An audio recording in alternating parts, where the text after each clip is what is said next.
નમસ્કાર. જીએસટી એક એવું નામ જેની સાથે જોડાયેલા નિયમો સતત બદલાતા રહે છે, ખરું ને? અને આ બદલાવોમાં એક ખૂબ જ મોટો મુદ્દો છે ઇનવોઇસિંગ.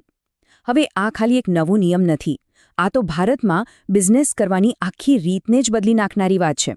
તો ચાલો આજે આપણે આ ઇનવોઇસિંગની બધી ગૂંચવણોને એકદમ સરળ ભાષામાં સમજીએ. અને આ ખૂબ જ ગંભીર સવાલ છે જે દરેક બિઝનેસ માલિકે પોતાની જાતને પૂછવો જ રહ્યો, કેમ કે નિયમો હવે પહેલા જેવા રહ્યા નથી.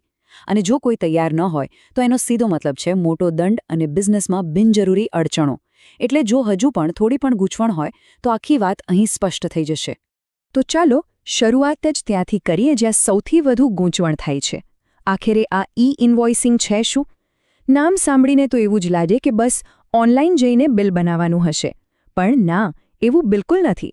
હકીકત એનાથી ઘણી અલગ અને ઊંડી છે.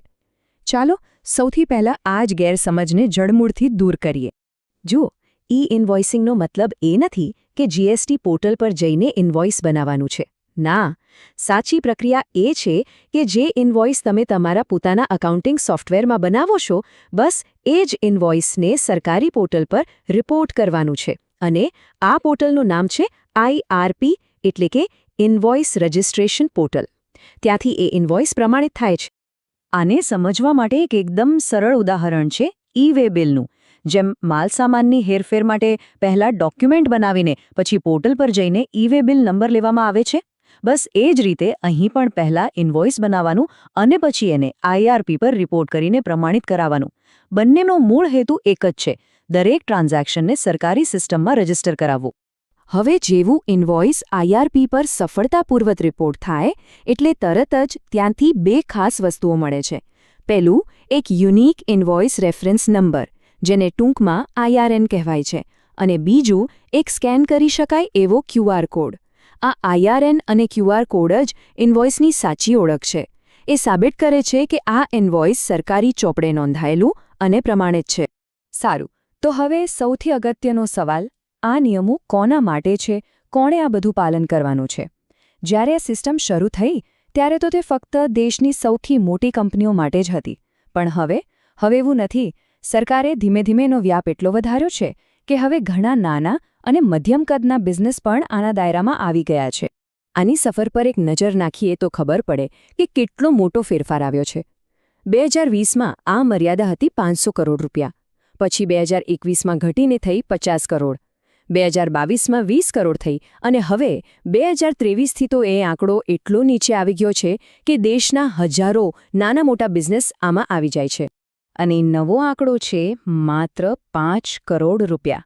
જી હા, ફક્ત 5 કરોડ. આનો સીધો મતલબ એ છે કે જો કોઈપણ બિઝનેસનું વાર્ષિક ટર્નઓવર આ આંકડાને વટાવે તો એના માટે ઇનવોઇસિંગ ફરજિયાત બની જાય છે. કોઈ છૂટકો જ નથી. પણ અહીં એક વાત ખાસ સમજવા જેવી છે. આ એકંદર ટર્નઓવર એટલે શું? આ ગણતરી કોઈ એક જીએસટી નંબરના આધારે નથી થતી. આની ગણતરી થાય છે પેન કાર્ડના આધારે.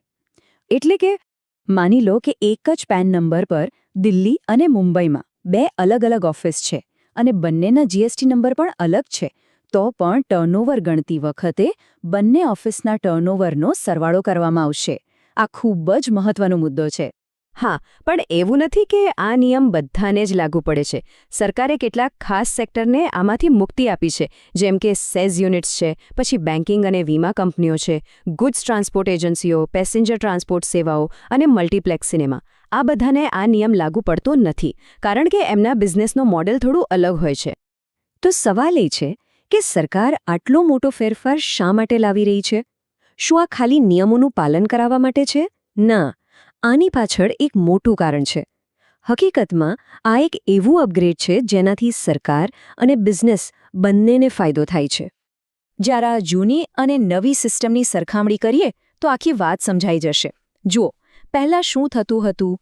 મેન્યુઅલ કામમાં ડેટા એન્ટ્રીની ભૂલો થતી, GSTR-1 ભરવામાં કલાકો લાગતા અને નકલી ઇનવોઇસનું બહુ મોટું જોખમ હતું. હવે ઇનવોઇસિંગથી શું થાય છે? GSTR-1 મોટાભાગે આપમેળે ભરાઈ જાય છે. ઇનપુટ ટેક્સ ક્રેડિટ એટલે કે ITC ફટાફટ મળે છે. અને સૌથી મોટો ફાયદો, કરચોરી અને ખોટા બિલ પર બહુ મોટો અંકુશ આવે છે. અને આ સિસ્ટમની સૌથી મોટી તાકાત શું છે ખબર છે? એ છે કે ઇનવોઇસ કોઈ પણ ટ્રાન્ઝેક્શન થાય એ પહેલાં જ સરકારી પોર્ટલ પર નોંધાઈ જાય છે. આનો મતલબ શું થયો? એનો મતલબ એ કે એકવાર ઇનવોઇસ બની ગયું પછી એમાં કોઈ ફેરફાર કરવો, કોઈ છેડછાડ કરવી લગભગ અશક્ય છે. અને એનાથી આખી ટેક્સ સિસ્ટમમાં પારદર્શિતા અને ભરોસો અનેક ગણો વધી જાય છે. સારું, તો થિયરી તો ઘણી સમજી લીધી. હવે પ્રેક્ટિકલ વાત કરીએ. આખી પ્રોસેસ ચાલે છે કેવી રીતે? સોફ્ટવેરથી લઈને જીએસટી પોર્ટલ સુધી ઇનવોઇસની સફર કેવી હોય છે? સાંભળવામાં કદાચ થોડું ટેકનિકલ લાગશે, પણ ચિંતા ન કરો. આખી પ્રક્રિયા એકદમ સરળ અને લોજિકલ સ્ટેપ્સમાં વહેંચાયેલી છે. ચાલો આ 6 સ્ટેપ્સને ફટાફટ સમજી લઈએ. સ્ટેપ 1, એકાઉન્ટિંગ સોફ્ટવેરમાં જે રીતે ઇનવોઇસ બને છે બસ એ જ રીતે બનાવવાનું. સ્ટેપ 2, સોફ્ટવેરની મદદથી એ ઇનવોઇસને એક ખાસ ફોર્મેટ, જેને જેસોન કહેવાય છે, એમાં કન્વર્ટ કરવાનું. સ્ટેપ 3, આ જેસોન ફાઇલને આઈઆરપી પોર્ટલ પર અપલોડ કરવાની. સ્ટેપ 4, આઈઆરપી એ ફાઇલને ચેક કરશે અને એને એક આઈઆરએન અને ક્યુઆર કોડ આપશે. સ્ટેપ 5, અહીંથી જ બધો ડેટા આપમેળે જીએસટી પોર્ટલ અને ઈ-વે બિલ પોર્ટલ પર પહોંચી જશે. અને છેલ્લે સ્ટેપ 6, ડિજિટલ સહી અને ક્યુઆર કોડવાળું પ્રમાણિત ઇનવોઇસ પાછું મળી જશે. સિમ્પલ? પણ હંમેશા બધું જ બરાબર જ થાય એવું જરૂરી નથી ને, ખરું ને? શું થાય જો કોઈ ભૂલ થઈ જાય અથવા જો કોઈ નિયમનું પાલન ન કરે તો? ઇનવોઇસને રદ કરવું હોય કે સુધારવું હોય તો શું કરવું? આ બધા નિયમોને સમજવા પણ એટલા જ જરૂરી છે. એક વાત સ્પષ્ટ છે, નિયમોનું પાલન ન કરવાના પરિણામો ખૂબ ગંભીર છે. જો કોઈ ઇનવોઇસ બનાવવાનું ચૂકી જાય તો દંડ કેટલો લાગે છે ખબર છે? જેટલો ટેક્સ ભરવાનો હોય એના 100% અથવા તો 10,000 રૂપિયા.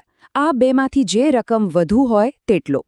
અને એટલું જ નહીં, જો ઇનવોઇસમાં કોઈ ભૂલ હોય તો દરેક ખોટા ઇનવોઇસ પર સીધો 25,000 રૂપિયાનો દંડ છે. આ આંકડાઓ નાના નથી. હવે જો કોઈ ભૂલ સુધારવી હોય તો શું? અહીંયા સમય સૌથી મહત્વનો છે. ધ્યાનથી સાંભળજો. ઇનવોઇસ જનરેટ થયા પછી ફક્ત 24 કલાક સુધી જ તેને આઈઆરપી પોર્ટલ પરથી રદ કરી શકાય છે. ફક્ત 24 કલાક. જો એ સમય વીતી ગયો તો પછી આઈઆરપી પર કંઈ નહીં થઈ શકે. ત્યાર પછી કોઈ પણ ફેરફાર કરવો હોય તો એ ફક્ત મુખ્ય જીએસટી પોર્ટલ પર જ, જેમ કે ડેબિટ નોટ કે ક્રેડિટ નોટ બનાવીને કરી શકાય છે. તો આ બધી ચર્ચાનો સાર શું છે? સાર એ છે કે ઇનવોઇસિંગ એ ખાલી એક વધુ નિયમ કે કાગળની કાર્યવાહી નથી. ના, આ તો ભારતની આખી ટેક્સ સિસ્ટમને ડિજિટલ, પારદર્શક અને વધુ કાર્યક્ષમ બનાવવાની દિશામાં એક ખૂબ જ મોટું, પાયાનું પગલું છે. અને હા, લાંબા ગાળે આનો સૌથી મોટો ફાયદો પ્રમાણિકપણે બિઝનેસ કરનારા લોકોને જ મળવાનો. અને અંતે એક સવાલ સાથે આપણે આ ચર્ચા પૂરી કરીએ. જેમ જેમ ભારતની આખી ટેક્સ સિસ્ટમ ડિજિટલ થઈ રહી છે, ત્યારે વિચારો કે કોઈ પણ બિઝનેસ માટે આગળનો મોટો ફેરફાર શું હોઈ શકે? શું હવે B2C એટલે કે ગ્રાહકોને અપાતા બિલ માટે પણ આવી કોઈ સિસ્ટમ આવશે? ભવિષ્ય માટે હંમેશા તૈયાર રહેવું જરૂરી છે. આજના માટે બસ આટલું જ. આભાર.